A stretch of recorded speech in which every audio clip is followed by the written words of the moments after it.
कार्यक्रम के पुण्यार्चक हैं स्वर्गीय श्री माणिकचंद जी बाजे एवं धर्मपत्नी श्रीमती मोहिनी देवी, कुचामन सिटी, अहमदाबाद की स्मृति में पुत्र एवं पुत्रवधू श्री पारस जैन बज, श्रीमती कुसुम जैन बज, श्री प्रतीक जैन, श्रीमती श्वेता जैन, पौत्री सनाया, पौत्र कयान, श्री पराग जैन, श्रीमती मेघा जैन, पौत्र आरव, रिद्यान एवं समस्त बज परिवार अहमदाबाद। श्री प्रकाश जी, सरला जी, आदित्य, पूजा, मनन, रचित पाटनी एवं समस्त पाटनी परिवार, अतवीर ग्रुप, मुंबई, कोलकाता, दिल्ली एवं बैंगलोर। Website www.atveeradvisory.com, www.vardhamantrusty.com। स्वर्गीय श्री निवास जी बड़जात्या जी की पुण्य स्मृति में उनके चेन्नई, दिल्ली निवासी पुत्र पुत्रवधू श्रीमान राजकुमार, श्रीमती कमला देवी बड़जात्या, पौत्र पौत्रवधू श्रीमान ललित, श्रीमती नीलम, श्रीमान सुशील ब्रज, श्रीमान सुनील, श्रीमती ऋतु, श्रीमान अनिल हनी बड़जात्या एवं पौत्री दमाद सुला, श्रीमान प्रवीण, श्रीमान Ajay, Shrimati Sangita, Shriman Amit, Shrimati Sunita. Firm Saraogi traders, Chennai. SRS cargo logistics India private limited. Shri Shikhar Chand ji Vaid, Jain, Khandwa, निवासी मीरा रोड, मुंबई। श्रीमती सूरज वैद, जैन, पुत्र एवं पुत्रवधू विकास जैन, सोनिया जैन, विजय जैन, अंशु जैन, पौत्र ऋषभ, ऋषान, पौत्री मिराया जैन एवं समस्त वैद परिवार। श्री चंदर सेन, विनोद कुमार जैन, रामपुर वाले, VKJ projects private limited, Dehradun. श्रीमान अजीत, श्रीमती नीलम पाटनी, मणिपुर, इम्फाल, पुत्र पुत्रवधू श्रीमान अनिल, श्रीमती नीतिका, पौत्र महक मंथ, वेदिका, गुवाहाटी, पुत्र पुत्रवधू श्रीमान अजय, श्रीमती निकिता, पौत्री टियारा, हुनर, दिल्ली, पुत्री Anu, Vineet, Disha, Nitya. Firm AN steel. Shrimati Kamlabai Thole, Shri Kailash Chandra ji, Sudha Thole, Prakash Chandra ji, Saroj Thole, Shri Munish, Shrimati Shobhana Thole, Kopargaon, Maharashtra. Shri Suresh ji, Shrimati Rani Jain, Daltonganj, Bihar. Shriman Sandeep जी, श्रीमती लीना सरावगी, कलकत्ता। श्रीमान विज्ञ जी, श्रीमती ममता पाटनी, इंदौर। श्रीमान नीरज जी, श्रीमती नेहा जैन, कलकत्ता। श्रीमान राहुल जी, श्रीमती सुरभि अग्रवाल, आगरा। डॉक्टर अभिजीत जी, श्रीमती हर्षना जैन, जबलपुर। श्रीमती यतन कुमारी, श्रीमान विशाल, मधु, दिशा, निमिषा, मयंक जैन, निवासी आगरा। श्री संजय जी, सीमा, शैलजा, श्रेयांश, शिलोंग। राहुल जी, संयोजना, आर्यन, आगम छाबड़ा, सूरत। श्री सुरेश अजमेरा, श्रीमती विनोद अजमेरा, दिल्ली। श्री नितिन अजमेरा, श्रीमती शेफाली अजमेरा, गौरव अजमेरा, न्यूयॉर्क। श्रीमती सरोज, श्री सुनील, आशिका, प्रतीक जैन, अंकित एवं Khushboo Pataudi. Firm Saroj roofing private limited, Cochin.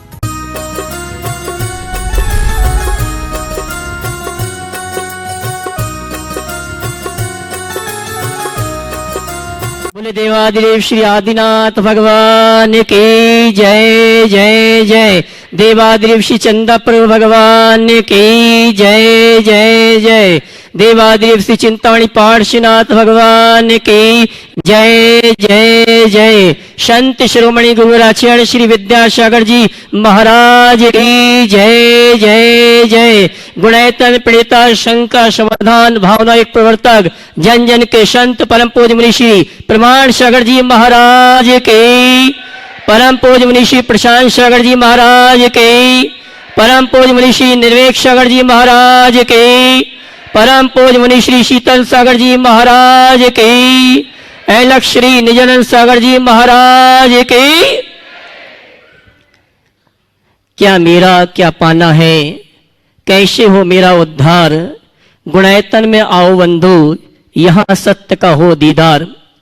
तीर्थराज शंभी शिखर की तलहटी में स्थित जैन सिद्धांतों की प्रयोगशाला, आत्म विकास का दिव्य सदन, जहाँ बोलेगा सम्मोषण और जहाँ पंचायत शैली में अद्भुत अतिशयकारी जिन मंदिर ज्ञान मंदिर का निर्माण हो रहा है, ऐसे गुणैतन से टीवी चैनल का बहुचर्चित विश्वविख्यात शंका समाधान का कार्यक्रम प्रारंभ करें। उसके पूर्व गुणैतन और श्री शिवायतन परिवार आपका हार्दिक अभिनंदन स्वागत करता है। और चलते हैं प्रतिदिन की भांति हम और आप परम पूज्य मंच पर सभी संतों का आशीर्वाद प्राप्त करेंगे। निवेदन करेंगे शंका समाधान के कार्यक्रम के लिए जो भी श्रावक श्राविका पारस चैनल, प्रमाणिक ऐप और जिनवाणी चैनल के माध्यम से इस कार्यक्रम को देख और सुन रहे हैं, उन सभी की ओर से और पूरे भारतवर्ष से जो यहाँ श्रावक श्राविका उपस्थित हैं, उन सभी की ओर से परम पूज मुनिवर के श्री चरण में नमन करते हुए आशीर्वाद प्राप्त करेंगे। निवेदन करेंगे शंका समाधान के कार्यक्रम के लिए दोनों हाथ जोड़ लेंगे, बोलेंगे हे मुनिवर नमोस्तु नमोस्तु नमोस्तु। और आइए मंच पर विराजमान सभी संतों के आशीर्वाद से हम और आप शंका समाधान का कार्यक्रम प्रारंभ करें। उसके पूर्व हमारे बीच वो श्रावक परिवार उपस्थित हैं जिन्होंने गुणायतन से जुड़कर अपने भविष्य को सुरक्षित किया है। सर्वप्रथम मैं आमंत्रित करूंगा हमारे गुणायतन ट्रस्टी श्रीमान अशोक जी गुणमाला जी मेहता मुंबई, वे आएंगे मंच पर। परम पूज्य मुनिवर के श्री चरण में नमन करते हुए गुरु वंदना का सौभाग्य प्राप्त करेंगे और उनके सम्मान के लिए मैं आमंत्रित करूंगा हमारे गुणायतन के सीईओ साहब श्रीमान सुभाष जी, गुणायतन के प्रशासक महोदय श्रीमान सिद्धार्थ जी, ये आएंगे। हमारे गुणायतन ट्रस्टी श्रीमान अशोक जी गुणमाला मेहता मुंबई, उनके सम्मान का कार्यक्रम संपन्न करेंगे और मैं चाहूंगा इनके सम्मान में अनुमोदना के लिए आप जोरदार ताली बजाकर इनका सम्मान करें। और इसी क्रम में मैं आमंत्रित करूंगा हमारे भोपाल निवासी पंसारी परिवार से, जो कि गुणायतन ट्रस्टी के रूप में गुणायतन से जुड़ने का जिन्होंने अवसर प्राप्त किया है, श्रीमान राजीव जी भारिल भोपाल, ये आएंगे और परम पूज्य मुनिवर के श्री चरण में नमन करते हुए गुरु वंदना का सौभाग्य प्राप्त करेंगे। और उनके सम्मान के लिए मैं गुणायतन से श्रीमान सुभाष जी के साथ साथ श्रीमान सुरेश जी रामगढ़ मंडी गुणायतन संरक्षक, ये आएंगे। हमारे राजीव जी भारिल भोपाल, उनका सम्मान का कार्यक्रम संपन्न करेंगे और मैं चाहूंगा आप जोरदार ताली बजाकर इनका सम्मान करें।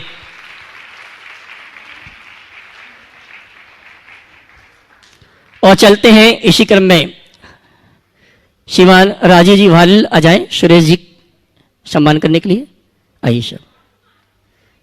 श्रीमान राजीव जी भारिल गुणायतन ट्रस्टी भोपाल गुरुवर के श्री चरण में नमन करते हुए गुरुवंदना का सौभाग्य प्राप्त कर रहे हैं और उनके सम्मान के लिए मैं गुणायतन के सीईओ साहब श्रीमान सुभाष जी और गुणायतन के संरक्षक श्रीमान सुरेश जी रामगंज मंडी, इनको आमंत्रित करूंगा हमारे सम्मानी राजीव जी भारिल का सम्मान का कार्यक्रम संपन्न करें और आप जोरदार ताली बजाकर इनका सम्मान करें। और आइए इसी क्रम में हम उन्हें आमंत्रित करते हैं जो अपनी लेखनी के माध्यम से मधुबन के शिखर जी के और अन्य क्षेत्रों के समाचारों को जन जन तक पहुंचाने में जिनका भरपूर सहयोग रहता है, ऐसे दैनिक भास्कर समूह से हमारे बीच पत्रकार समूह उपस्थित हैं। मैं आमंत्रित करूंगा श्रीमान रितेश जी ठाकुर यूनिट हेड और उनके साथ श्रीमान अशोक जी गिरी, श्री मंजीत जी, ये सभी आएंगे। परम पूज्य मुनिवर के श्री चरण में नमन करते हुए गुरु वंदना का सौभाग्य प्राप्त करेंगे और गुणायतन परिवार से इनके सम्मान के लिए श्रीमान शिवाजी सीईओ साहब, श्रीमान सिद्धार्थ जी प्रशासक गुणायतन, ये आएंगे। हमारे सम्मानीय पत्रकार समूह से श्रीमान रितेश जी ठाकुर, अशोक जी गिरी, श्री मंजीत जी, इनके सम्मान का कार्यक्रम संपन्न करेंगे और मैं चाहूंगा इन सभी पत्रकारों का आप जोरदार ताली बजाकर इनका सम्मान करें।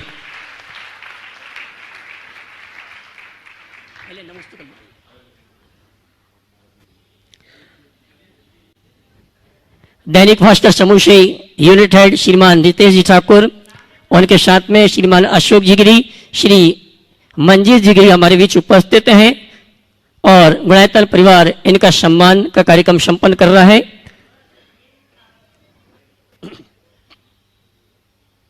सभी पकड़ लिया अगर थाली।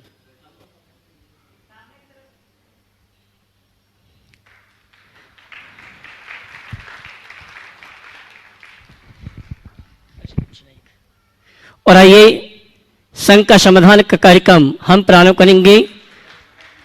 हाँ जी, दैनिक भास्कर समूह के यूनिट हेड रितेश जी ठाकुर, अशोक जी गिरी, श्री मंजीत जी गिरी के माध्यम से प्रथम प्रश्न के लिए गुरुजी, मेरा एक समस्या है, शंका है कि आज के इस भागदौड़ वाली ज़िंदगी में जब हम लोग सफलता के पीछे दौड़े पड़े रहते हैं, कैसे हमें सफलता मिले, लेकिन जैसे जैसे हम सफलता के नज़दीक जाते हैं, पीछे मुड़ के देखते हैं तो बहुत सारा चीज़ हमारा छूट जाता है। जैसे हम सामाजिक तौर पे या धार्मिक क्षेत्र में या फिर पारिवारिक क्षेत्र में हम देखते हैं कि पीछे बहुत कुछ छूट जाता है। तो हम लोग कैसे इसमें सामंजस्य बनाए कि हम सफलता को भी प्राप्त करें, जो कि ज़रूरी है, और बाकी चीज़ों में भी हम सामंजस्य बना करके उसको देखें। देखिए, ये समस्या तब तक रहेगी जब तक हम सफलता के अर्थ को ठीक तरीके से नहीं समझेंगे।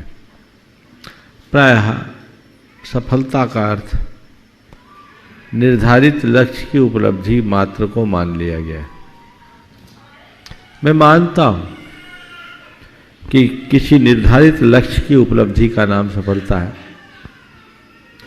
पर यह उसकी अधूरी परिभाषा है। मेरी राय में सफलता का अर्थ केवल निर्धारित लक्ष्य की उपलब्धि नहीं, सफलता का अर्थ अपने उद्देश्यों की पूर्ति होनी चाहिए। बहुत सारे लोग हैं, खासकर आज की प्रतियोगी जितनी भी व्यवस्थाएं हैं, उनमें कुछ लोग सफल होते हैं।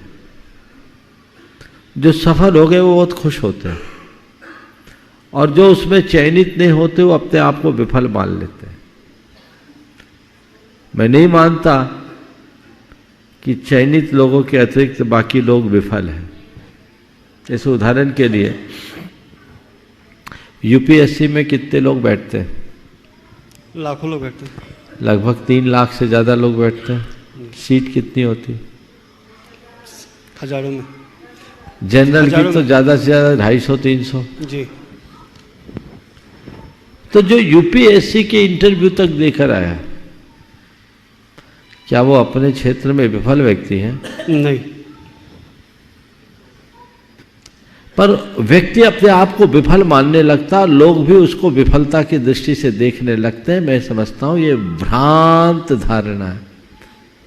वो तो पहले से सुनिश्चित था कि इसमें इतने ही लोगों के लिए सीट है, चयन इतने का ही होगा, बाकी का चयन नहीं होगा।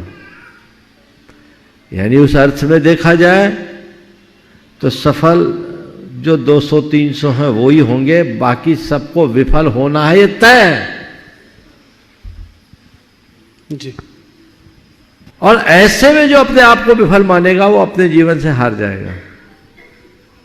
बहुत से ऐसे लोगों को भी मैं जानता हूं जिन्होंने यूपीएससी का एग्जाम दिया, इंटरव्यू तक देकर आए, उनका चयन नहीं हुआ, और आज कोचिंग चलाते हैं, अनेक लोगों को आईएएस बना रहे हैं, है ना? तो क्या हुआ? लक्ष्य एक बनाकर व्यक्ति चले, उसकी पूर्ति के लिए पर्याप्त प्रयत्न करे, पर उसे ही अपनी सफलता का अंतिम रूप न माने। मेरे ध्येय की पुष्टि होनी चाहिए, और यदि अंतिम संभावना तक प्रयत्न करने के बाद भी परिणाम न मिले तो अपने प्रयत्न की दिशा में थोड़ा परिवर्तन करना चाहिए और संभावनाओं को तलाश कर जीवन को आगे बढ़ाना चाहिए। हमारा उद्देश्य चलना है, रुकना नहीं। जी। कई बार सीधे रास्ते पर हम चलना तय करते हैं, रास्ते में रुकावट आ जाती है तो वहीं नहीं बैठा जाता, डायवर्सन ढूंढा जाता है, और हम डायवर्जन पकड़ करके अपने गंतव्य तक पहुंच जाते हैं। तो यही दृष्टिकोण होना चाहिए, एक बात। दूसरी बात, सफलता के साथ जो आपने एक बहुत महत्वपूर्ण बात पूछी कि एक चीज को पाने के लिए बहुत सारी चीजें खो देते, तो ये बात भी पूरी तरह ठीक नहीं है। ये बात सही है कि किसी लक्ष्य को पाने के लिए व्यक्ति को उसका होना चाहिए, लेकिन उसके साथ व्यक्ति को अपनी पृष्ठभूमि भी देखकर चलना चाहिए। कहीं ऐसा ना हो कि एक को पाने के पीछे हमने और जो महत्वपूर्ण है उसे खो दिया। जैसे ज़्यादातर लोग जो सफल होने के रास्ते में दौड़ते हैं वो अपने स्वास्थ्य और संबंधों को खो देते हैं, जबकि एक सफलतम व्यक्ति के लिए उपलब्धियां जितनी अर्थपूर्ण है उसका स्वास्थ्य, उसका संबंध और उसके अंदर की शांति उतने ही महत्वपूर्ण है। तो उसे चाहिए कि इसे मेंटेन करते हुए आगे बढ़े। व्यक्ति दौड़े पर अंधी दौड़ में दौड़ने से बचे। ये समस्याएं तब सिर उठाती है जब व्यक्ति अंधी दौड़ में दौड़ना शुरू कर देता है। यदि इन बातों का हम ध्यान रखेंगे तो ये दुविधाएं कभी नहीं आएंगी। चलिए अगले प्रश्न के लिए श्रीमान मनोज जी मिली जी रायपुर, उसके बाद तैयारेंगी ज्योति जैन बोराव राजस्थान। पूज्य मुनिश्री के चरणों में त्रिवार नमोस्तु करते हुए, शंकाएं तो बहुत हैं, लेकिन पूज्य मुनि के दर्शन करते ही गुणायतन में प्रवेश करते हुए ही सारी शंकाएं समाप्त हो जाती हैं। फिर भी मन में एक विकल्प है, उस विकल्प को यहाँ सामने रख रहा हूँ। वर्तमान में समाज में धन हावी हो गया तो समाज विकृत हो गई। अभी हम देख रहे हैं वर्तमान स्वरूप में धर्म पर भी अर्थ और धन हावी होता जा रहा है। कहीं ऐसा ना हो कि हमारा धर्म भी इस धन और अर्थ की कृतियों में शामिल ना हो जाए। और आपका आशय समझ गया। आपने दो सवाल की, दो चिंता व्यक्त की। पहली बात कि समाज पर धन हावी हो रहा है, और दूसरी बात आपकी चिंता ये है कि कहीं ये धन धर्म पर भी हावी ना हो जाए। इस संदर्भ में मैं आपकी धारणा को थोड़ा और स्पष्ट करना चाहूँगा। समाज में धन हावी हो रहा है, ये आज की बात नहीं है। हमारे सामाजिक मूल्यों में अर्थ को प्रधानता समय समय पर मिलती रही है, और ये उक्ति बहुत प्राचीन है, सर्वे गुनाह कांचन मा श्रियन्ते। ये आज की बात नहीं है, ये तो हम लोगों ने बहुत पहले पढ़ा है, सदियों पहले ऐसा लिखा गया। इसका मतलब धन की अपनी अहमियत है, उसे नकारा नहीं जा सकता, और बिना धन के समाज का विकास भी नहीं हो सकता। अगर हम धन को अलग कर दे तो समाज कंगाल हो जाएगी। आप धन विहीन समाज की कल्पना कर सकोगे?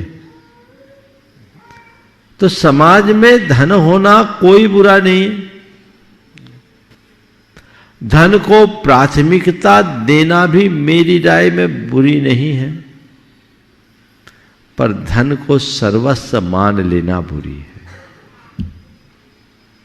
धन अर्जन करे, धन को प्राथमिकताएं दें, लेकिन धन को ही सर्वस्व समझने की भूल से बचे। हमारे यहां धनोपार्जन की छूट गृहस्थों को दी गई, और ये कहा गया, बस एक बात को ध्यान में रखना कि धन मेरे जीवन के निर्वाह का साधन है, साध्य नहीं। जो धन को जीवन निर्वाह के साधन के रूप में अंगीकार करते हैं वे धन पर हावी होते हैं, और धन ही जिनके जीवन का साध्य बन जाता है उन पर धन हावी होता है। जब तक तुम धन पर हावी हो, धन का मनचाहा उपयोग करके जीवन को धन्य बनाओगे, जिस दिन धन तुम पर हावी हो जाएगा, धन के बोझ में दब जाओगे और तुम्हारा निधन होगा, जीवन का धन्य नहीं बना पाओगे। इसलिए इस बारीक अंतर को समझना चाहिए।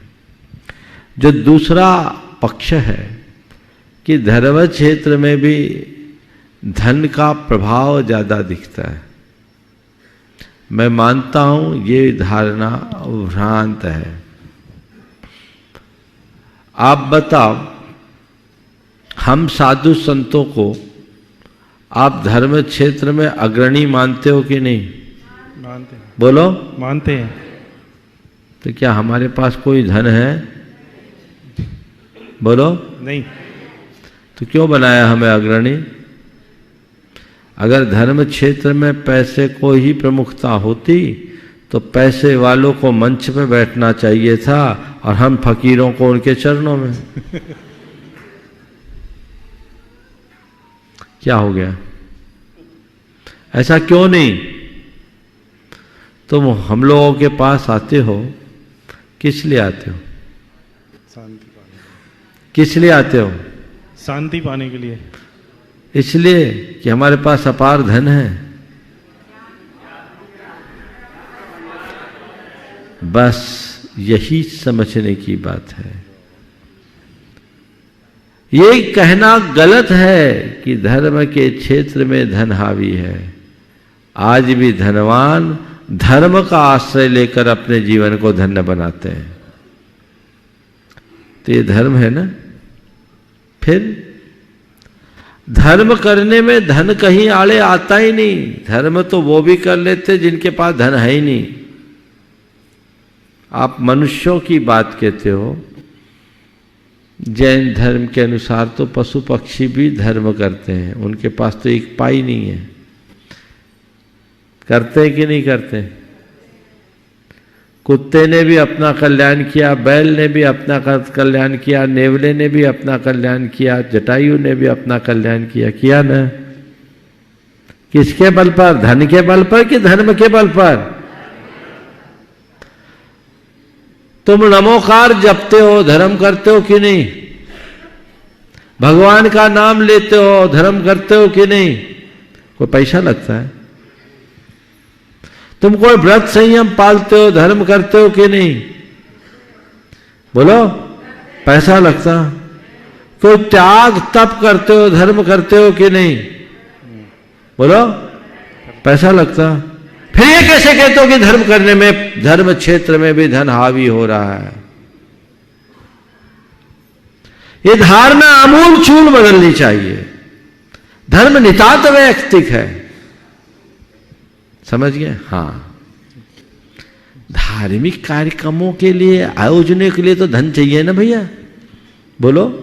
हाँ, चाहिए। ये कार्यक्रम चल रहा है, पूरे देश और दुनिया के लोग देख रहे, तो फ्री में हो जाएगा क्या? चैनल चलता है तो लोग उसको पैसा देते तब न चलेगा। हाँ? और इसको उनके थोड़े से त्याग से कितनों का कल्याण होता है। कोई बड़ा कार्यक्रम आपको करना है, उसके लिए तो धन चाहिए। मंदिर में बैठ करके पूजा करने के लिए धन नहीं चाहिए, लेकिन मंदिर बनाने के लिए धन चाहिए। तो संत कहते हैं कि तुम्हें धर्म करना वैयक्तिक स्तर से करो, लेकिन आने वाली पीढ़ियां भी धर्म करते रहे, इसलिए ऐसे पेड़ लगा जाओ जिसका फल पीढ़ियां खाते रहे। वहां धन का उपयोग है। पुरखों का आभार मानो जिनने अपने धन का अर्जन करके ऐसे कार्यों में लगाया कि आज हमारे धर्म ध्यान का रास्ता खुला हुआ है। फिर धनी को धर्म क्षेत्र में स्थान नहीं मिलता, उदारता के धनी को धन क्षेत्र में स्थान मिलता है। धनिक तो बहुत मिलेंगे, लेकिन धर्म क्षेत्र में सम्मान वे पाते हैं जो धर्मी हो, धन के साथ साथ, धनी होने के साथ साथ विशाल हृदय रखते हैं, उदार मन रखते हैं। मौका आता है सारा खजाना खोल देते हैं। और जो इस तरह का त्याग करता है, दान करता है, क्या उसका सम्मान करना तुम्हारा धर्म नहीं बनता? आज के तथाकथित लोग एक प्रकार के फ्रस्ट्रेशन के शिकार दिखते हैं। खुद तो कुछ करते नहीं, करने की भावना नहीं रखते, और दूसरा कोई करता है तो अपना जी जलाते हैं। वो कर्म फूटे हैं, इसलिए तो ये दशा बनी, और ऐसी मानसिकता से उनके कर्म फूटे ही रहेंगे। हर्षित हो कि चलो ये कितना सौभाग्य की बात है, मैं नहीं कर पाया पर ये तो कर रहा है, उसके त्याग का सम्मान होना चाहिए, उसकी उदारता का अभिनंदन होना चाहिए। होना चाहिए कि नहीं होना चाहिए? फिर अगर ऐसे लोगों को तुम महत्व नहीं दोगे तो आएगा काहे? अरे उनको ही आगे किया जाता है तो तुम भी तो कुछ करो जो तुमको आगे करे। या तो दान दो या योगदान दो, और दोनों नहीं दे तो पीछे बैठ के ताली बजाओ, और क्या होगा? हाँ, फुकट में क्या होगा? फुकट में कुछ भी नहीं होता। इसलिए थोड़ा व्यापक नजरिए से देखने की कोशिश कीजिए। ये आजकल अरे सब पैसों वालों का खेल है, पैसे वालों का खेल है। पैसे वालों को मानस कर दो, कंगाल बन जाओगे। इसलिए उनको कोसने की जगह उनके प्रति कृतज्ञता भरा आभार प्रकट करिए, और अच्छा कार्य कोई भी करे जी भर करके उसकी अनुमोदना कीजिए, तभी सच्चे अर्थों में धर्म धार सके। ज्योति जी वोराव राजस्थान, उसके बाद तैयार रहेंगे गुणायतन ट्रस्टी श्रीमान राजेश जी भारेल भोपाल से पधारे समस्त यात्रियों के साथ। नमस्ते महाराज जी। पाठशाला के बच्चों का प्रश्न है कि पुरुष 2 शादी कर सकते हैं या उससे भी ज्यादा शादी कर सकते हैं, लेकिन फिर से बोलो क्या बोली? पुरुष ज्यादा मतलब 2 शादी कर सकते हैं, 3 शादी कर सकते हैं। भरत चक्रवर्ती ने 96,000 शादियां की, तो और लड़कियां 1 शादी करती है, डबल शादी नहीं कर सकती। इसका शंका का समाधान करें महाराज जी। हम तो ये बोलते हैं जिनने एक की उन्हीं का अनुभव पूछ लो, फिर दूसरे की सोचना कहाँ चक्कर में। महाराज जी पाठशाला की बच्चियों को कैसे समझाएं? बच्चियों के लिए बात बोल रहा हूँ। हाँ जी, अब आ रहा हूँ। देखो, ये हमारी धार्मिक शास्त्रों की अवधारणाएं हैं। हमारे यहाँ विवाह का उद्देश्य बड़ा व्यापक है और बृहत है। विवाह केवल मौज मस्ती के लिए नहीं किया जाता, शील संयम सदाचार के पालन के लिए बनाया जाता। समझ गए? तो शील संयम सदाचार का पालन करे, एक से विवाह हो गया, काम खत्म। मूल मार्ग तो वैराग्य का है। तुम पूछ रहे हो 1 शादी कर सकते, 2 कर सकते, भगवानों ने तो किए ही नहीं, तो फिर क्या हुआ? बच्चे ये बोलो, आदर्श कौन सा है, जो किया वो या जो नहीं करे वो? तो कीचड़ में फंसना है। उससे अपने आप को जितना बचाओ उतना अच्छा है। जहां तक पुरुष और स्त्री का सवाल है, पुरुष को पुनर्विवाह का विधान इसलिए कहा गया क्योंकि वंश को संचालित करने के लिए उसकी जरूरत है, उसमें उसका एक कुल रहता है। स्त्री यदि दूसरा विवाह कर लेगी तो कुल कौन सा रहेगा? समझ गए? इसलिए एक व्यवस्था ऐसी बनाई गई है और हमें उस व्यवस्था का अनुपालन करना चाहिए। श्रीमान राजेश जी भारेल गुणायतन ट्रस्टी भोपाल अपने सभी यात्रियों के साथ और अगले प्रश्न पे तैयार रहेंगे पंसारी परिवार अशोक नगर के सभी यात्री सुरेंद्र कुमार जी, राजीव कुमार जी, पंसारी जी के साथ। मुनिवर एवं समस्त मुनि संघ के चरण कमल में मैं मेरा अशोकनगर भोपाल से समस्त भारेल परिवार से बारंबार नमोस्तु नमोस्तु नमोस्तु और नमन। मुनिवर एक छोटे से गुस्ताखी चाहूँगा कि ओम करने से पहले एक मेरा निवेदन है और एक प्रश्न है। दोनों में 1-1 मिनट लूँगा बस नहीं। जो हमारा जो विधान हो रहा है उससे आपके आशीर्वाद से और मंडल के प्रभाव से हम सभी के भाव बिल्कुल स्वच्छ और निर्मल हुए हैं। और आपसे जो आज सुबह आपने जो 4 शब्द बनाए थे उसके संबंध में हम आपसे एक अनुनय विनय करते हैं कि हम सभी श्रावकों को जो यहाँ उपस्थित हैं वो भी और जो हमारे परिवार से उनको भी कि यहाँ से जाने के बाद उनके मन में जिस प्रकार के भी निंदा विचार आते हों या जो भी इस तरह के विचार हों, कसाय हों, यदि कोई दान धर्म नहीं कर सकते ना करें, लेकिन कम से कम ये निंदा विचार को यहीं दान कर जाएं तो इससे जो श्रद्धा भाव है उसका बीजांकुर हो जाएगा और चारों शाखा उपलब्धि होगी। ये तो मेरा एक आपसे आशीर्वाद चाहिए हम सभी की तरफ से। बहुत सुंदर। सवाल कर लीजिए जल्दी से। दूसरा प्रश्न ये है मुनिवर, प्रश्न एक ही मतलब कि हम जब भगवान के दर्शन करते हैं जब देखते हैं तो देखते समय हम बिल्कुल सम्यक भाव से उनके दर्शन करते हैं। जब उनके चक्षुओं में हम अपने जो भी हमारे नेत्र से देखते हैं तो हमें एक बड़े सम्यकता की मतलब निश्चलता की अनुभूति होती है। और हम जब जमीन पर मतलब चटाई पर खड़े होकर करते हैं तो हमें महसूस होता है कि हमें कुछ मिल रहा है।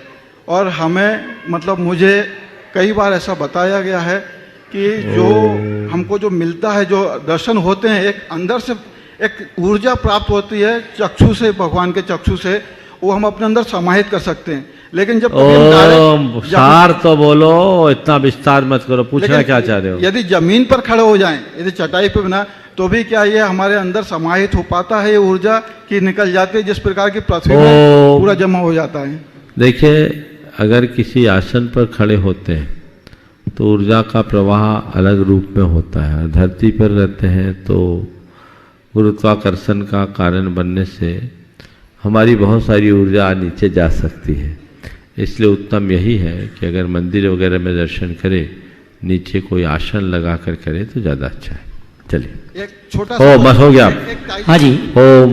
पंचारी परिवार अशोक नगर से श्रीमान सुरेंद्र कुमार जी, राजकुमार जी, पंचारी जी बहुत ही मार्मिक प्रश्न लेकर आ रहे हैं। और इसके बाद मैं निवेदन करूंगा हमारे गुणायतन के सीईओ साहब श्रीमान सुभाष जी से।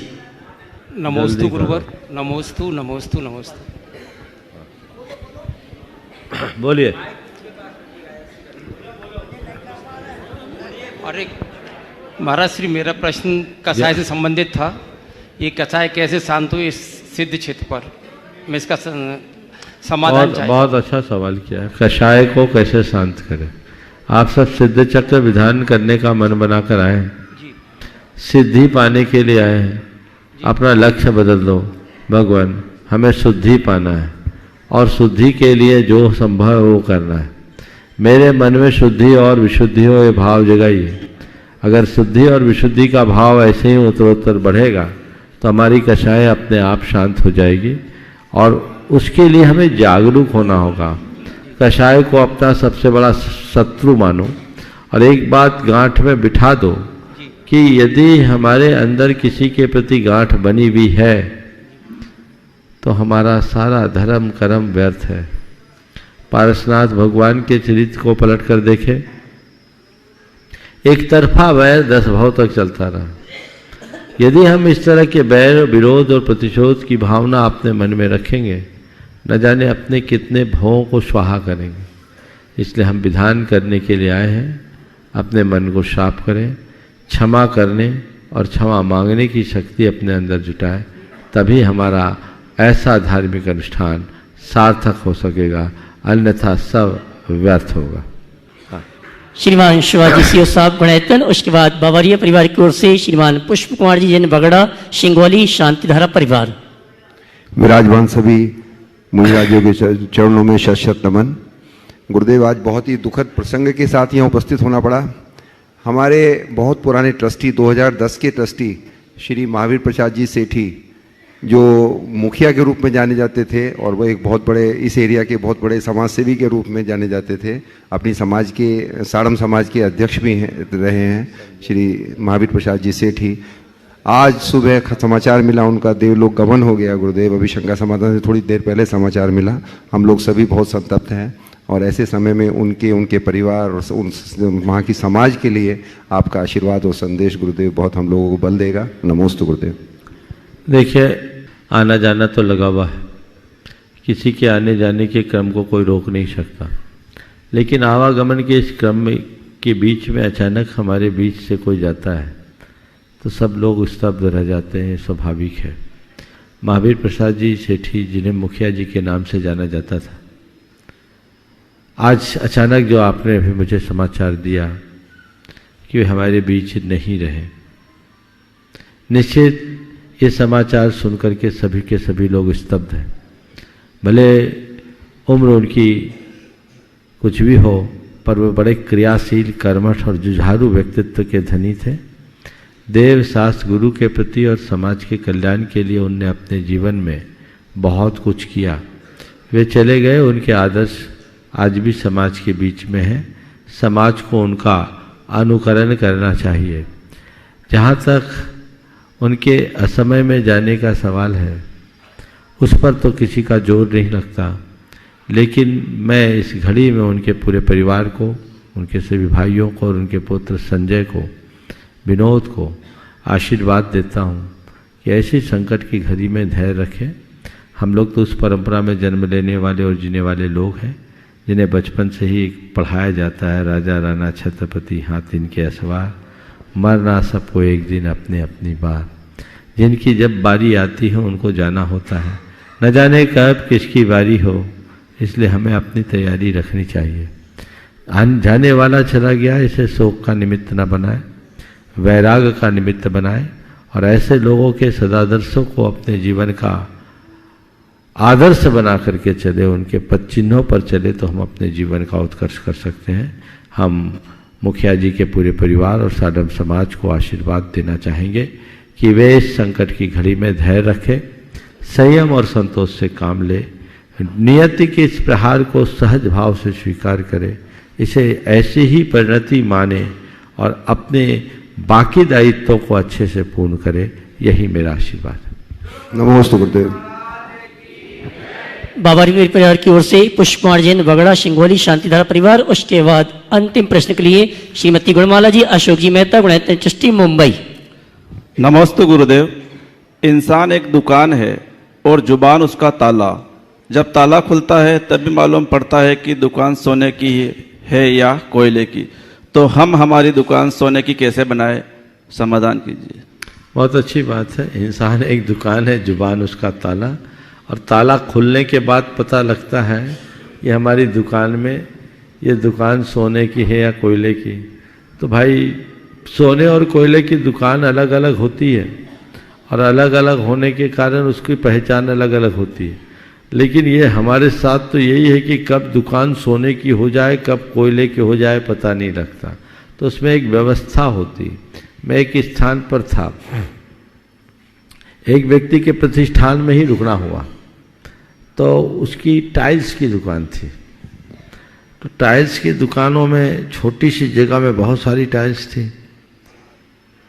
वहीं आहारचर्या हुई, विश्राम वहीं हुआ। तो बड़ा बड़ा सा एरिया था, बिहार का क्रम था। तो मैंने ऐसे ही पूछा कि ये सारी इतनी सारी टाइलें, ये तो बहुत साधारण सी टाइलें दिख रही है, यही रखते? बोले नहीं महाराज जी, हमारे पास सब तरह की चीज़ है। तो कुछ थप्पियाँ सी दिखी थी, तो उसमें स्लाइडर थे, तो एक एक को खींचता जा रहा था। बोले महाराज देखते जाइए देखते जाइए देखते जाइए। एक एक को खींच खींच कर उसने करीब 12 स्लाइड्स निकाले, और जैसे जैसे खींचे तो जैसे परत खुलते खुलते अच्छी अच्छी चीज़ें निकलती है ना, तो एक से एक चीज़ें निकल गई। तो मैं यही कहता हूँ कि हमारे पास ऐसी व्यवस्था होनी चाहिए कि जो खराब चीज़ें उनको स्लाइड करके एक तरफ कर दें, और जो सोना हो उसे हम एक्सपोज करके बाहर निकाल दें, तो जीवन में हम सब कुछ कर सकते हैं। ये कला हमारे पास होनी चाहिए कि किसे बाहर करना है और किसे छोड़ना। नमस्ते। श्रीमती गुणमाला जी, अशोक जी मेहता, गुणायतन ट्रस्टी, मुंबई। नमोस्तु गुरुवर, नमोस्तु। मेरे परिवार की तरफ त्रिबार नमोस्तु गुरुवर, नमोस्तु गुरुवर। मेरे समधी जी का प्रश्न है, जो यहाँ है वो वहाँ नहीं है, और जो वहाँ है वो यहाँ नहीं है, जो यहाँ भी और वहाँ भी है, और जो यहाँ भी नहीं है और वहाँ भी नहीं है। और हमारे चलते हुए फिरते भगवान किस में आते हैं? हमारे चलते फिरते भगवान वही कहानी याद कर लो, अकबर बीरबल वाला। यहाँ के वहाँ के, यहाँ के ना वहाँ के, और यहाँ के भी वहाँ के भी, है ना। अब कहानी नहीं सुनाऊंगा, पहले प्रवचन में दिया हुआ वहीं से ले लेना। और रहा सवाल हमारे भगवान किस श्रेणी में आते हैं, भगवान को अगर देखो तो जो भगवान की शरण में आता है वो यहाँ का भी होता है और वहाँ का भी होता है। भगवान वो शाश्वत तत्व है जो सबके कल्याण का मूल आधार है। नमस्ते गुरु। और चलते हैं, आप सभी की ओर से निवेदन करेंगे, मंच पर विराजित संतों की शंकाओं के माध्यम से शंका समाधान के कार्यक्रम को गति प्रदान करेंगे। और सबसे पहले निवेदन करूंगा आप सभी की ओर से एक प्रश्न के लिए अलग श्री निजानंद सागर जी महाराज से इच्छामी इच्छामी इच्छामी। अतिथि स्वरूप सीधे सीधे मुनिराजों को, जिनके आने जाने की कोई तिथि निश्चित नहीं रहती, ऐसे अतिथि स्वरूप मुनिराजों को नमोस्तु करके यही प्रश्न है कि तिथि और तारीख के संबंध में कुछ लोग कहते हैं कि एक वर्ष में तारीख और तिथि में 10 दिन का अंतर आ जाता है, परंतु ये मकर संक्रांति की जो तिथि और तारीख है, तारीख 14-15 ही फिक्स है, इसमें कोई अंतर नहीं आता है। और लोग कहते हैं कि भरत चक्रवर्ती ने अकृत्रिम जिन चैत्यालयों के दर्शन किए वह कब किए, इस करके संक्रांति में किए कि मकर संक्रांति में किए? और जो अकृत्रिम चैत्यालयों के जो दर्शन, अकृत्रिम चैत्यालय में तो 108 प्रतिमाएं विराजमान रहती हैं, और जबकि कृत्रिम चैत्यालय में जिन बिंब विषम संख्या में लोग उसको शुभ मानते हैं और अकृत्रिम चैत्यालय में सम संख्या में होते हैं, तो क्या होना चाहिए इसका? बहुत अच्छा। देखिए, सबसे पहली बात तो मकर संक्रांति की तिथि फिक्स क्यों? देखिए, एक होती है चंद्र राशि, एक है सूर्य राशि। चंद्रमा 28 दिन में सभी राशियों में परिवर्तित कर लेता है और लगभग 2 दिन, 2.25 दिन तक एक राशि में चंद्रमा रहता है। सूर्य एक राशि में 1 माह तक रहता है। ये जो सूर्य की राशि में परिवर्तन होता है वो एकदम सुनिश्चित तिथि में होता है, क्योंकि वो 30 दिन का ही मास रहता है।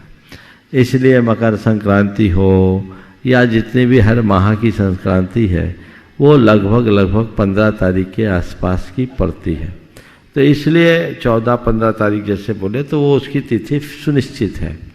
इसी तरह आपने पूछा कि भरत चक्रवर्ती ने मकर संक्रांति के दिन अकृत्रिम जिनारियों के वंदन किए या कर्क संक्रांति के दिन। एक समय तक लोगों में धारणा थी कि मकर संक्रांति के दिन भरत चक्रवर्ती जिन बिंबों का दर्शन करता है, लेकिन नेत्रेंद्रीय के उत्कृष्ट उपशम के लिए जो 47,400 कुछ योजन है, कुछ भूल रहा हूँ, उतने योजन के दूरी पर जो देखना है तो वह मकर संक्रांति के दिन नहीं, कर्क संक्रांति के दिन होता है, जो अभी नहीं, ये जून के अंत में, जून जुलाई में आता है।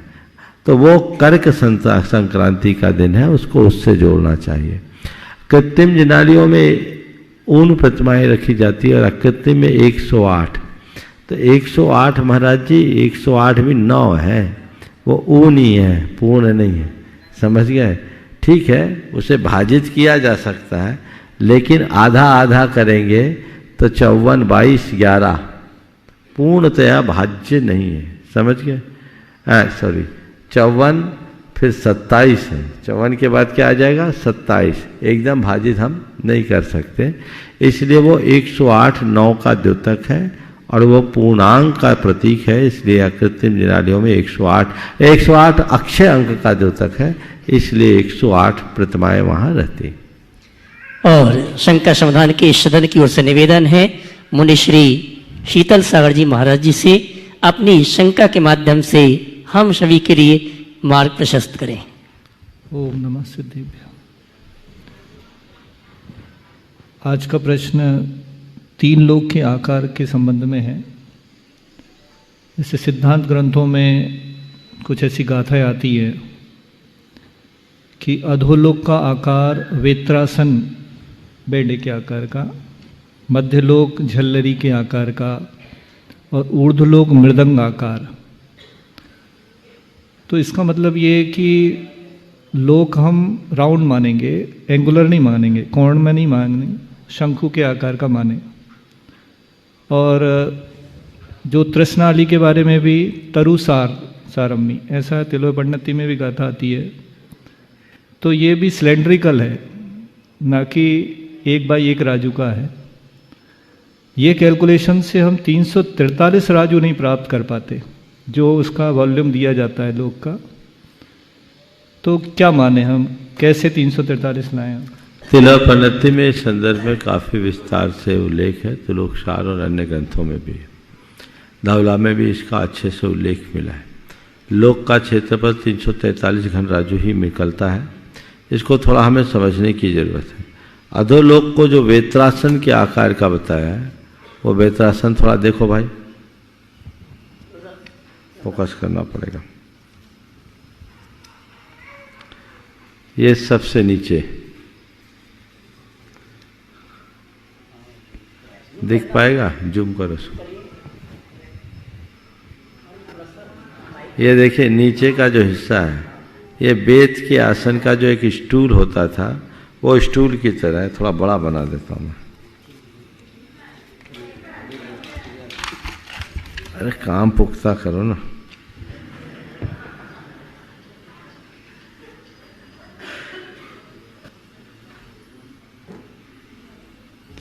ये लगभग ऐसा बन गया। ये बेत के आसन का है, जूम करिए। ये बेत के आसन का है। अब इसके ऊपर अधोलोक को झल्लरी इस तरीके से होती है। एक राउंड झालर जो बनता है वो झालर के आकार का है। अब महाराज जी का कहना है ये वर्गाकार नहीं, आयताकार नहीं है, यही कहना चाह रहे ना।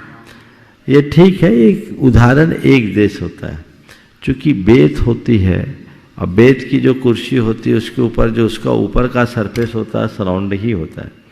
चूँकि ये धरती भी मध्यलोक गोलाकार है, वृत्ताकार है, और वृत्ताकार होने के बाद इसमें एक विशेष बात लिखी है कि चारों कोनों में अतिरिक्त स्थान रहता है।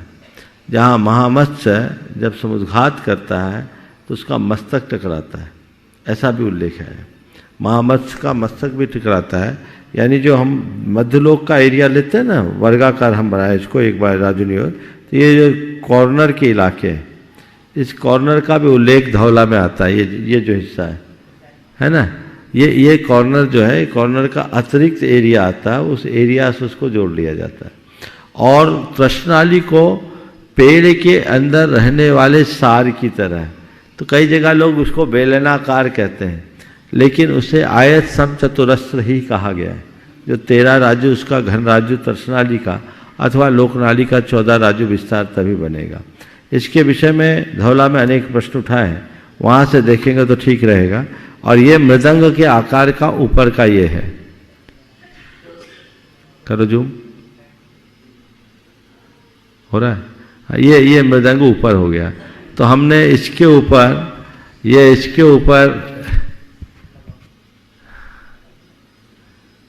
इसके ऊपर ये रखा, इसके ऊपर वो मृदंग रख देंगे तो झल्लरी बेत्रासन के ऊपर मृदंग रखने पर लोक का आकार बनता है। जो आपका कहना है प्रथम उदाहरण को देखते हुए ऐसा लगता है, लेकिन इसके क्षेत्रफल को निकालते समय धौला में काफ़ी विस्तार से उल्लेख किया है, उसमें देख लेंगे आगे। और आप सभी की ओर से परम पूज्य मुनिवर निर्वेक सागर जी महाराज के श्री चरण में नमन करते हुए, और मैं ये कहना चाहूँगा आज परम पूज्य निर्वेक सागर जी महाराज जी ने केशलंच की साधना की है और आज इनका उपवास ही है, और मुझे मालूम है कि आज के उपवास में बहुत ही अच्छी संख्या उनके मुख से निकलेगी। मुनिश्री के चरणों में नमन करते हुए, प्रश्न उत्तर रत्नमालिका एक ग्रंथ है जिसमें कहा गया है कि नरक क्या है। जब प्रश्न पूछा गया को नरकः परवस्ता, पराधीनता को नरक कहा गया। आचार्य ने मूक माटी महाकाव्य की रचना करते हुए कुंभ का निर्माण जब हुआ, उसमें कुछ चित्रकारी की मतलब चित्रों का अंकन हुआ, तो एक तरह श्वान का चित्र बनाया और दूसरी तरफ सिंह का चित्र बनाया। सिंह को उन्होंने स्वतंत्रता स्वाधीनता का प्रतीक माना, तो श्वान को पराधीनता का प्रतीक माना। किंतु हम जब देखते हैं तो हर व्यक्ति किसी न किसी के अधीन होता ही है। हम सब गुरु के अधीन हैं, या और जो बड़े श्रेष्ठ पदों पर होते हैं वो भी किसी न किसी के अधीन होते हैं, अथवा एक दूसरे को समर्पण, अपने से बड़ों को समर्पण करना, उनके अधीन रहना, ये एक सद्गुण भी माना जाता है। फिर आखिर पराधीनता का अर्थ यहाँ पर क्या है? और वर्तमान परिवेश में हम अगर एक दूसरे से स्त्री पुरुष होते हैं, प्रायः ये होता है कि हम तो पुरुषों की पराधीनता हमें स्वीकार करनी पड़ती है, तो वो गलत है या पराधीनता का वास्तव जीवन में क्या अर्थ होना चाहिए और आचार्यों का क्या मंतव्य है, इसको स्पष्ट बहुत अच्छा सवाल महाराज जी ने उपस्थित किया है। को नरकः परवस्ता, पराधीनता को नरक कहा, लेकिन इसे थोड़ा व्यापक संदर्भ में समझना।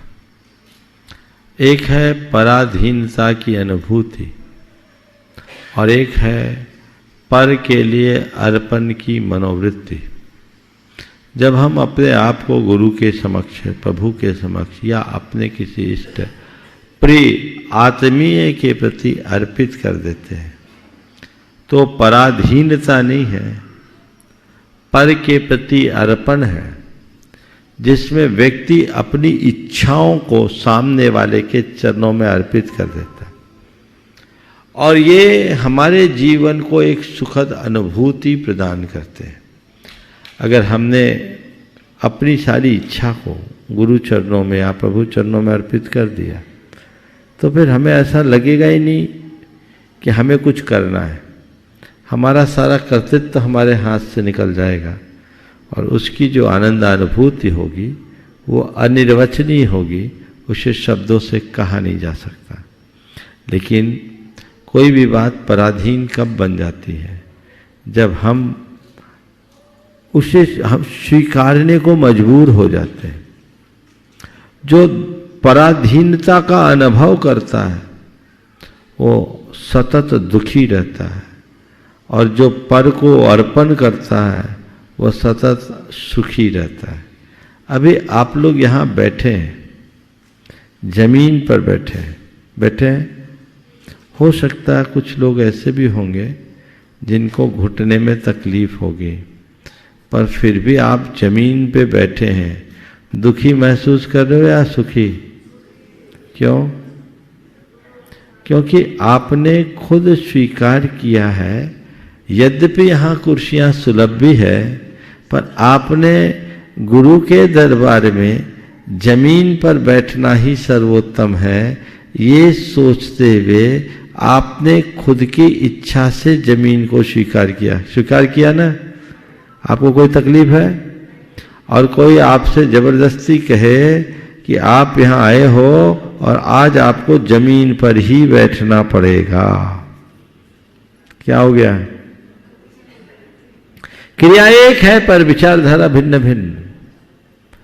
तो हम पर को अर्पण करें, पर पर को अपने अधीन बनाने की कोशिश मत करें, न करें। किसी के पराधीन होना और किसी को पराधीन करने का, किसी के ऊपर अपना अधिकार जमाने का भाव रखना, ये दोनों हमारी बड़ी दुर्बलताएं हैं और हमें इन दोनों प्रकार की दुर्बलताओं से अपने आप को दूर रखना चाहिए। क्योंकि जो अनुशासित करता है और अनुशासित होता है, जब तक कर्तृत्व का भाव है तब तक दुख ही दुख है, और जब कर्तृत्व छूट जाता है तभी जीवन का स्वातंत्र्य प्रकट होता है और वहाँ सुख ही सुख है। और नमोस्तु करते निवेदन करता हूँ मुनि श्री प्रशांत सागर जी महाराज से अपनी शंका के माध्यम से हम सभी के लिए मार्ग प्रशस्त करें। शंका, एक जिज्ञासा ये है, तीर्थंकर प्रगति का बंध केवली और शुद्ध केवली के पाद मूल में होता है। मान लिए कोई मुनिराज शुद्ध केवली हैं, किसी श्रावक के यहाँ आहार करने गए हैं और श्रावक की विशुद्धि बढ़ जाए तो क्या उसे वहाँ पर तीर्थंकर प्रगति का बंध हो सकता है? देखिए, महाराज जी ने बड़ा शास्त्रीय सवाल किया, पर मैं इसमें से एक पहले व्यवहारिक बात लाता हूँ। तीर्थंकरत्व का सौभाग्य हर किसी को नहीं मिलता। पूरे काल चक्र में 24 ही होते हैं और वे महान आत्माएं होती हैं जो अनेक जन्मों की साधना से पक कर तप कर अपनी आत्मा की योग्यता को चरम और परम रूप में विकसित कर पाती है। उसके लिए एक विशिष्ट पुण्य का संचय करना होता है जिसका नाम है तीर्थंकर प्रकृति। ये योग्यता किसी केवली या शुद्ध केवली यानी पूर्ण ज्ञाता के पाद मूल में होती है। पाद मूल शब्द बहुत ही अर्थपूर्ण है। पाद मूल में होने का मतलब क्या है? चरण पकड़ करके बैठने पर ये बहुत सरल है। पाद मूल का मतलब ये नहीं है कि आप केवल भौतिक रूप से सद्गुरु के निकट में जाओ। पाद मूल का मूल अर्थ मुझे ये समझ में आता है कि सामने वाले के शरणागत हो जाओ, उनकी शरण में चले जाओ, अपने हृदय में उनके चरण कमलों को स्थायी रूप से अंकित कर लो, उन्हें अपने जीवन का सर्वस्व और आदर्श बना लो। तब कहीं जाकर वो पादमूल होता है। बहुत सारे लोग आते हैं सदगुरुओं के पास, पर वे आकर के भी दूर रहते हैं, भौतिक रूप से एक दूसरे के निकट रहते हैं और दूर हो जाते हैं, उससे कोई मतलब नहीं। हृदय तुम्हारा अर्पित होना चाहिए। केवल सानिध्य पाने से कुछ नहीं होगा, शरण पाओगे तब जीवन का उद्धार होगा। समझ गए? सानिध्य सब पा लेते हैं, शरण कोई बिरला पाता है। तो जो महाराज जी ने कहा कि ऐसे गुरु भक्त के लिए किन्हीं महामुनि का सानिध्य मिल गया जो श्रुत केवली हो, यानी वांगमय के पूर्ण ज्ञाता हो, तो क्या उनकी चरण सेवा से उन्हें तीर्थंकर प्रकृति का बंध हो सकता है? हो सकता है, बशर्ते वो उनके चरणों को अपने हृदय में बसा ले, उन्हें अपने जीवन का सर्वोच्च आदर्श बना करके चल ले, तो ये सारा कार्य हो सकता है। अन्यथा वो सब बातें जहाँ के तहाँ रह जाती है। इसलिए मैं महाराज के प्रश्न के माध्यम से एक संदेश आप सबको जरूर देना चाहूँगा। गुरुओं के चरणों में दर्शन करने आना बंद कर दो, गुरुओं के दर्शन मत करो। महाराज क्या बोल रहे हैं, मैं दोबारा दोहरा रहा हूं, गुरु के दर्शन मत करो, गुरु चरणों में दर्शनार्थी बनकर कभी मत आओ। क्या बोल रहा हूं?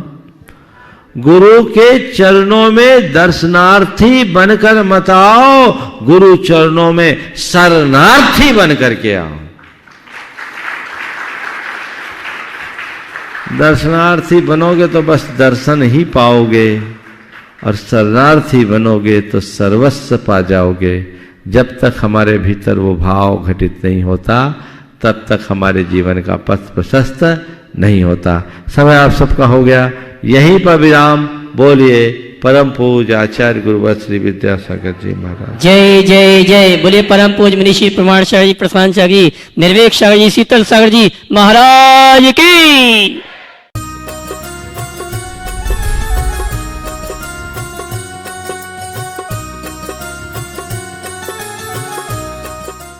इस कार्यक्रम के पुण्यार्चक थे स्वर्गीय श्री माणिकचंद जी बाजे एवं धर्म पत्नी श्रीमती मोहिनी देवी, कुचामन सिटी, अहमदाबाद की स्मृति में पुत्र एवं पुत्रवधू श्री पारस जैन बज, श्रीमती कुसुम जैन बज, श्री प्रतीक जैन, श्रीमती श्वेता जैन, पौत्री सनाया, पौत्र कयान, श्री पराग जैन, श्रीमती मेघा जैन, पौत्र आरव, रिद्यान एवं समस्त बज परिवार अहमदाबाद। श्री प्रकाश जी, सरला जी, आदित्य, पूजा, मनन, रचित पाटनी एवं समस्त पाटनी परिवार, अतवीर ग्रुप, मुंबई, कोलकाता, दिल्ली एवं बैंगलोर। Website www.atveeradvisory.com, www.vardhamantrusty.com। स्वर्गीय श्री निवास जी बड़जात्या जी की पुण्य स्मृति में उनके चेन्नई, दिल्ली निवासी पुत्र पुत्र वधू श्रीमान राजकुमार, श्रीमती कमला देवी बड़जात्या, पौत्र पौत्र वधू श्रीमान ललित, श्रीमती नीलम, श्रीमान सुशील ब्रज, श्रीमान सुनील, श्रीमती ऋतु, श्रीमान अनिल हनी बड़जात्या एवं पौत्री दमाद सुला, श्रीमान प्रवीण, श्रीमान Ajay, Shrimati Sangita, Shriman Amit, Shrimati Sunita. Firm Saraogi traders, Chennai. SRS cargo logistics India private limited. Shri Shikhar Chand ji Vaid, Jain, Khandwa, निवासी मीरा रोड, मुंबई। श्रीमती सूरज वैद, जैन, पुत्र एवं पुत्रवधू विकास जैन, सोनिया जैन, विजय जैन, अंशु जैन, पौत्र ऋषभ, ऋषान, पौत्री मिराया जैन एवं समस्त वैद परिवार। श्री चंदर सेन, विनोद कुमार जैन, रामपुर वाले, VKJ projects private limited, Dehradun. श्रीमान अजीत श्रीमती नीलम पाटनी मणिपुर इम्फाल। पुत्र पुत्र वधू श्रीमान अनिल श्रीमती नीतिका। पौत्र महक मंत वेदिका गुवाहाटी। पुत्र पुत्र वधू श्रीमान अजय श्रीमती निकिता। पौत्री तियारा हुनर दिल्ली। पुत्री Anu Vineet Disha Nitya firm N steel.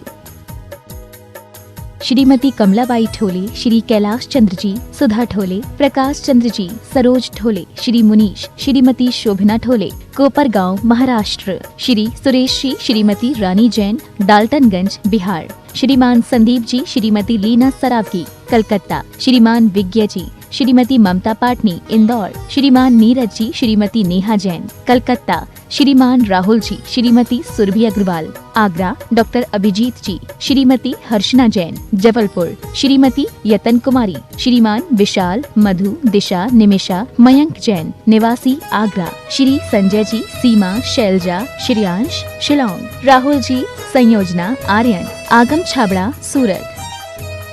Shri Suresh Ajmera Shrimati Vinod Ajmera Delhi. Shri Nitin Ajmera Shrimati Shefali Ajmera Gaurav Ajmera New York. Shrimati Saroj Shri Sunil Ashika Pratik Jain Ankit एवं Khushboo Pataudi firm Saroj roofing private limited Cochin.